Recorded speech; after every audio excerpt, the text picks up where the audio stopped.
বাংলাদেশের জন্য দিনটি খুব একটা সুখের ছিল না। ব্যাটারদের ব্যর্থতায় ম্যাচে চাপে পড়ে যায় দল। তবে সেই মন খারাপের দিনেও একটুখানি স্বস্তি আর গর্বের উপলক্ষ এনে দিলেন তাইজুল ইসলাম। নীরবে ইতিহাস লিখে চলেছেন এই বাঁহাতি স্পিনার। আলোচনার কেন্দ্রবিন্দুতে তিনি খুব কমই থাকেন, কিন্তু লাল বলের ক্রিকেটে বাংলাদেশের সবচেয়ে নির্ভরযোগ্য সৈনিকদের একজন হয়ে উঠেছেন অনেক আগেই। জিম্বাবুয়ের বিপক্ষে একমাত্র টেস্টে 40.2 ওভার বল করে 138 রানে তুলে নিলেন 7টি উইকেট। তার ঘূর্ণিতেই 410 রানে থামে জিম্বাবুয়ের প্রথম ইনিংস।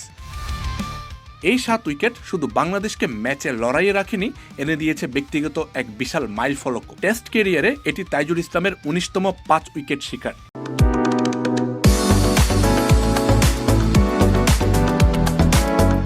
এর মধ্য দিয়ে বাংলাদেশের হয়ে টেস্টের সবচেয়ে বেশি ইনিংসে 5 উইকেট নেওয়ার রেকর্ডে তিনি ছুঁয়ে ফেলেছেন সাকিব আল হাসানকে। দুইজনেরই এখন 19টি ফাইফার। তবে তাইজুল এই কীর্তি গড়েছেন মাত্র 107 ইনিংসে, যেখানে সাকিবের লেগেছে 121 ইনিংস।